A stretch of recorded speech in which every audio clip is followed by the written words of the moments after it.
Hey guys, it is 2Pro Adam. I hope all you guys had a fantastic New Year's. To kick off 2019, I'll be going over 10 things that pro zombie players do within BO4 Zombies. So my previous sound quiz was definitely an interesting one. I've never gotten so many different guesses for a sound. Usually it's like one or two things that people guess, but this time you guys were guessing absolutely everything. So the correct answer was the electric trap from Classified. Congrats to the few of you who got that one right, and I'm sorry to all of you guys who are guessing these random things within zombies. Besides that, let's go ahead and jump into today's sound quiz.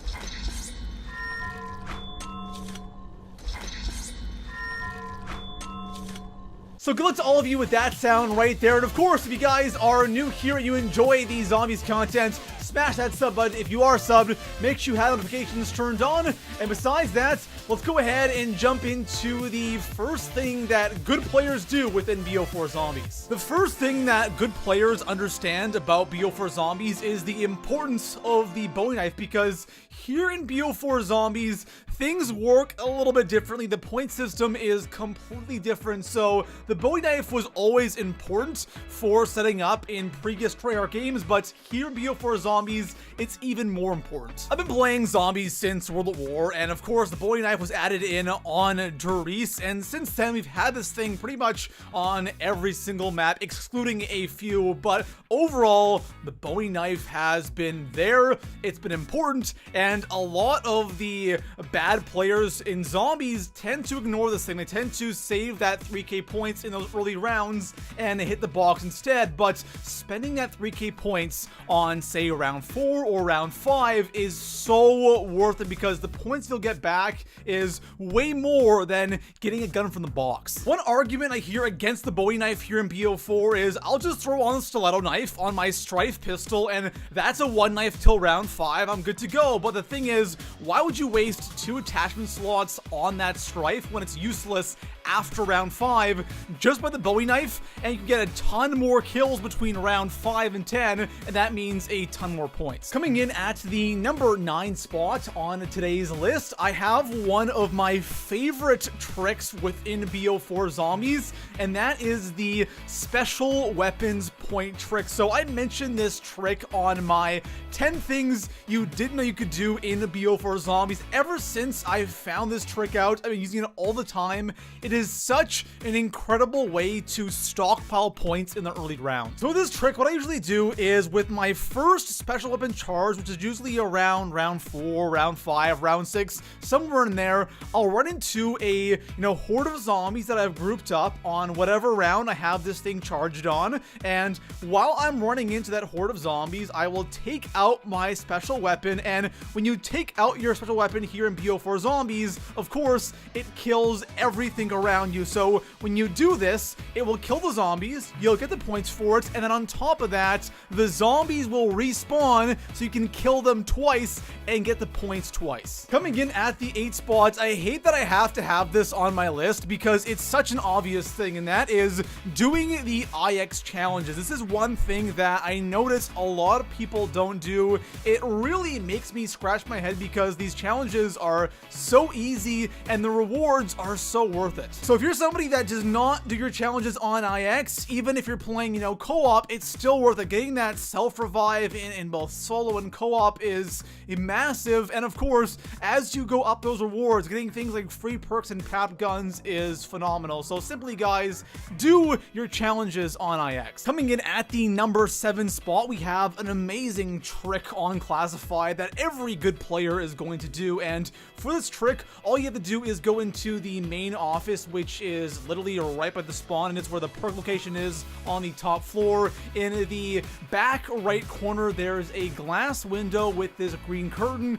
Go up that window and hit the interact button, and after doing that like 4 or 5 times, there's a bunch of quotes that Nixon says. On the last time, Samantha will have a quote, and she'll spawn in like literally 40 Nova 6 crawlers. If you go ahead and knife all these crawlers, you're probably looking at like 5 to 10 10k points. If you want to go all out and have that double points elixir on and pop this while these guys spawn in, you can easily get 10k plus points on round 1, and your setup is going to be super easy. You can turn power on, you can get Pap opened up, buy that Bowie knife, and you're going to be set for the entire game. Coming in at the number 6 spot, I want to talk more about the special weapon, but this time I want to go over when to use it. So this is one thing that's changed a ton for me over the course of BO4. Normally when I was playing zombies or BO4 zombies, I would use it when I was like 20 plus, I would use it when I want to get some kills,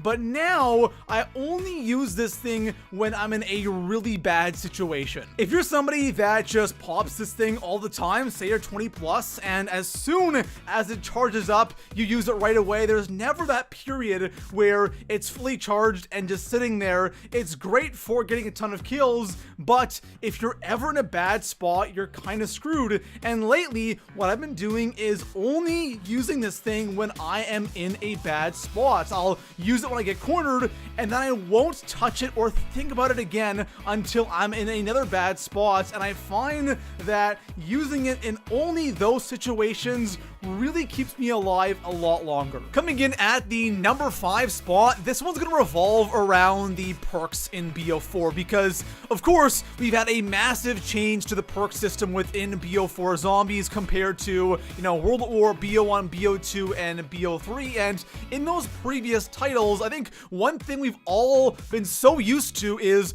always using the same 4 perks. And I find that what people do here in BO4 is they find 4 perks they like and they always use those same 4 perks. Here in BO4 zombies, a lot of the perks are good, but it all depends on what you're doing. You know, using stamina up with a camping strategy probably isn't a good idea, so understanding what you're doing in the game and then changing your perks according to what's going on is something you should always be doing. Like, I'm not gonna use Stronghold if I'm, you know, training, but if I'm camping, yes, I want that perk on because it's really good. And one thing that I do is I've started using Secret Sauce a ton more, because there are sometimes different things I'm doing in a game. You know, maybe I'm doing a one-weapon upgrade, or I'm doing an Easter egg, and then, you know, later in the game I do a camping strat. That way I can always change my perks mid-game and I'm not bound to one perk setup. Coming in at the number 4 spot, one thing I see a lot of really good players doing is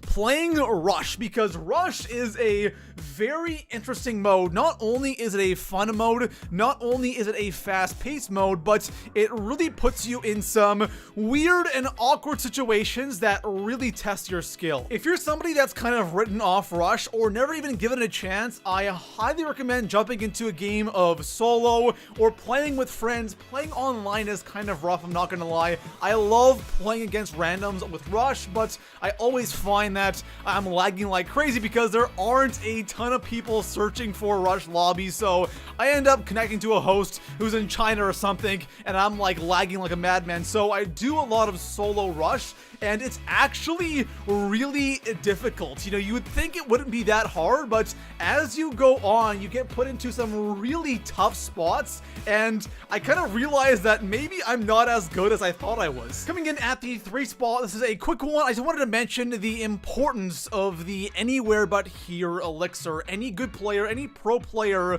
is always going to be rocking this elixir. It's a classic elixir, so you don't have to spend your plasma on these guys. It's always going to be there, and there are so many times where you're cornered and, you know, your special weapon might not be fully charged. All you have to do is hit up or down, left or right on your D-pad, and all of a sudden you get out of a situation you normally would have taken it down. Coming in at the number 2 spot on today's list, a pro player or a good player will never shy away from trying to revive somebody when playing zombies. And I don't know about you guys, whenever I play a public match, every single game I'm in, there's at least 1 or 2 players who always go down every single round. Every other round, by round 20, they have like 25 downs. It's absolutely insane. And I'm over there always trying to get that revive, because not only do I want them to stay in the game, I want to test my skill. I want to see if I can go ahead and pull off